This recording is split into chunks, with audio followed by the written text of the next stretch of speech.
Say, what's cracking, everybody? On today's video, I'm taking a look at a system called Kucing7. Never heard of this system before, so this is going to be something new for me. Of course, as you know, every video I make, pretty much everything is new, unless I've seen it before. Now, this one right here, I know for sure I have not seen it before, but let's go ahead and read a little bit right here. It says, Kucing7 Linux is a high-performance Slackware-based operating system designed for developers and office professionals who value speed and independence. Built with a lightweight XFCE desktop environment, it ensures a snappy experience even on older hardware, while providing a modern workflow. The standout feature of Kucing7 is its offline-first philosophy. Unlike many modern distros that require a constant internet connection to fetch dependencies, Kucing7 allows you to install software packages with a simple right-click, mimicking the intuitive install experience found in Windows. This makes it ideal for users in low bandwidth areas or secure environments. Out of the box, it comes preloaded with essential compilers, editors, and office suites, eliminating post-install setup fatigue by combining the legendary stability of Slackware with a user-friendly interface. Kucing7 Linux is the ultimate tool for those who need a reliable, ready-to-use workstation anywhere. All right, so they have no official website page. This is the only page they have right here. So I will have this down in the video description. That way you can take a look at it and go through all this stuff right here. Okay, so being that it is a Slackware base, I believe we're going to have to install through the terminal on a TTY, but we'll confirm that once we get on the virtual machine. So let's go ahead and head there now.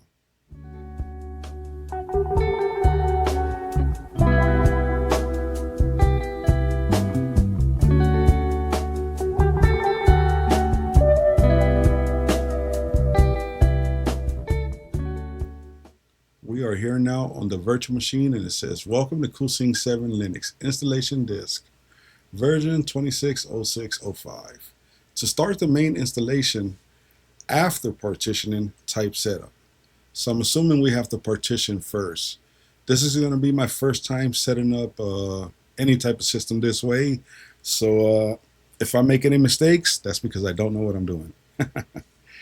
All right, but I can be pretty intuitive and figure things out on the go, but like I'm saying, this is my first time doing something like this, so let's see what all of the looking at different distros has taught me right here.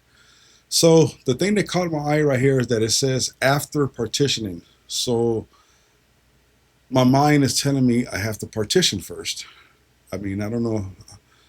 They should just have it set up to where it opens up the partitioner. That way you can partition the disk before you even get to this page then, if it's going to be like that. Else, it's just, this can be confusing right here.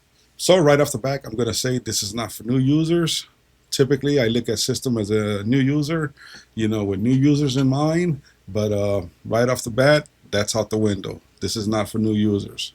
However, if you want to play with it, download it, test it out, you can. There's no law saying that you can't test it out, but I just want to let you guys know, it's a courtesy.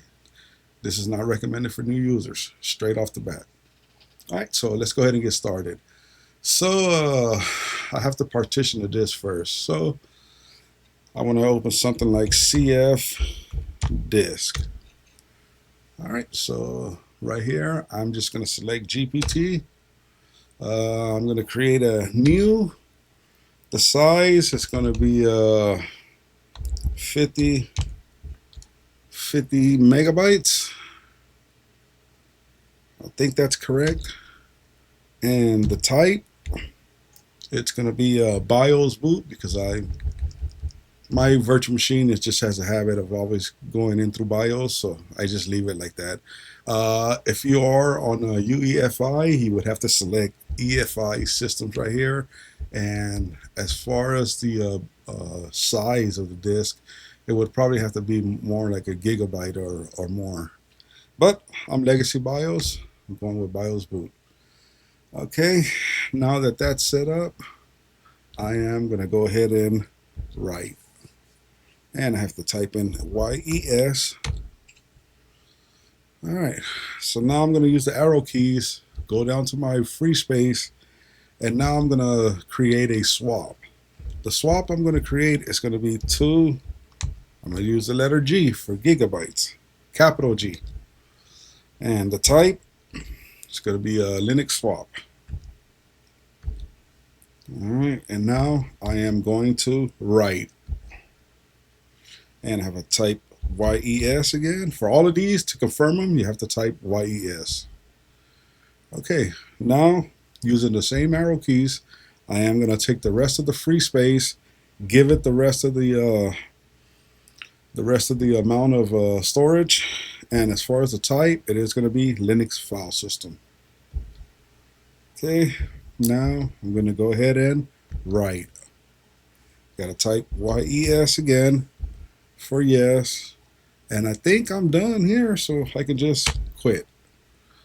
Okay, so now I believe I have to just type setup and it should start the installer. Okay, scanning your system. Read the Kucing7 setup help file. I don't think I need that. Remap your keyboard if you're not using a US one. It is a US keyboard, so I'm good right there. Set up your swap partitions. Let's go to that one. And I believe it is going to be dev2. Yeah, it already selected it by default. So, okay. Kucing7 setup will now prepare your system's swap space. When formatting swap partitions with MKS swap, you may also check them for bad blocks. This is not the default, since nearly all modern hard drives check themselves for bad blocks anyway. Would you like to check for bad blocks? Nope. Your swap space has been configured. This information will be added to your etc. FS tab. Cool. Click on enter. Okay, please select a partition for the following list to use for your root. Of course, that's going to be VDA3. I'm going to select quick format with no bad block check-in, slow format. Let's do a quick. It is going to be ext4. Okay, adding this information to your FS tab. Cool. Okay, please select the media from which to install Kucing7 Linux. Install from USB, install from CD. I think it's going to be installed from CD. Even though we're on a virtual machine, I think it recognizes it as a CD, so we'll go with that. Let's see, make sure the Kucing7 disk is in your CD, DVD drive, and then press enter to begin the scanning. Let's go with the automatic auto. Okay. So now it's time to select which general categories of software to install on your system. Looks like all of these are already checked, so I'm going to just go ahead and click on OK. And full, install everything, 15 gigabytes plus software. Do it, full installation mode. Okay, so it appears that the installation is in progress. So what I'm going to go ahead and do now is pause the video. And when we come back, we should either be ready to reboot or already rebooted into the system. Okay, it looks like the system is installed now, but we have to install a bootloader. So what I'm going to do is use the simple option, try to install Lilo automatically. I'm going to use the standard option. Some systems might require extra parameters to be passed to the kernel. If you needed to pass parameters to the kernel when you booted the Slackware boot disk, you'll probably want to enter the same ones here. Most systems won't require any extra parameters. You don't need any. Just hit enter to continue. Okay, Lilo can be installed to a variety of places. 1, the super block. 2, a formatted floppy disk. 3, the master boot record. So what we want to install is to the master boot record.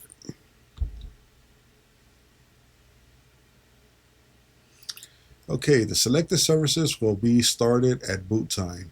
If you don't need them, you may unselect them to turn them off. I'm just going to leave the defaults on. Okay, is the hardware clock set to Coordinated Universal Time, UTC, GMT? If it is, select yes. I'm just going to go yes. Okay, I'm guessing it's going to be US Pacific, or do they have America Los Angeles? Let's find out. There it is, America Los Angeles. Okay, this part of the configuration process will create X and V symlinks in user bin, pointing to your default XV editors on a fresh.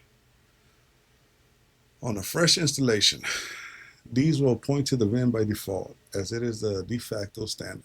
You may choose a different default if you prefer, but please note that Elvis does not support UTF-8. Okay, ready to create a new user. Okay, enter the username for user. I'm going to use LinuxHub. Enter new password.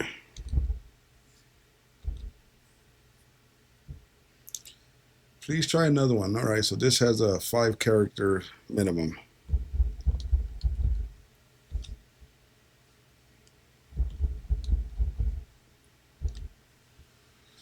Detailed information for user LinuxHub.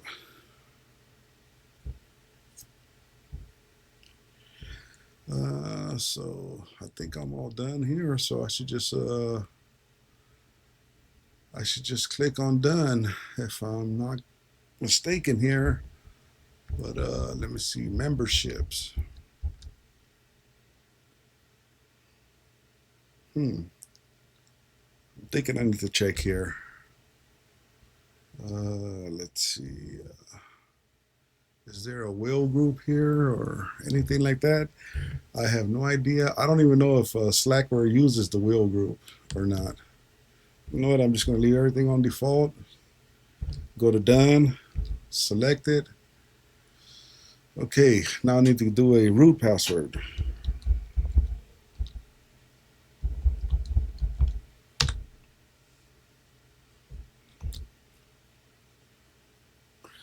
Okay, are we finally done here? You may now reboot your system.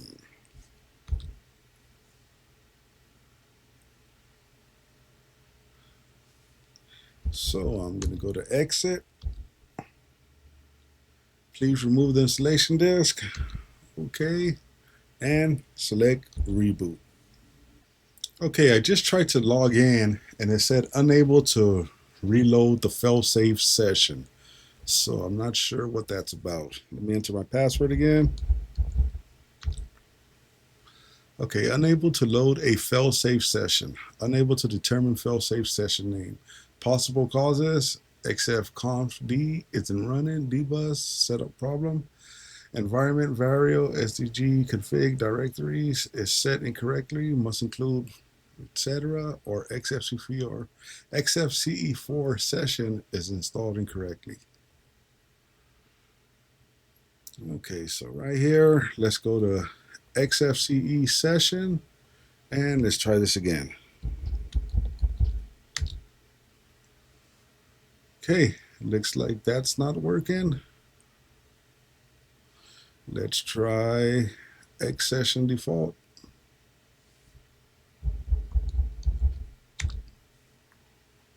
Okay, that's not working either. Okay, we got some errors here.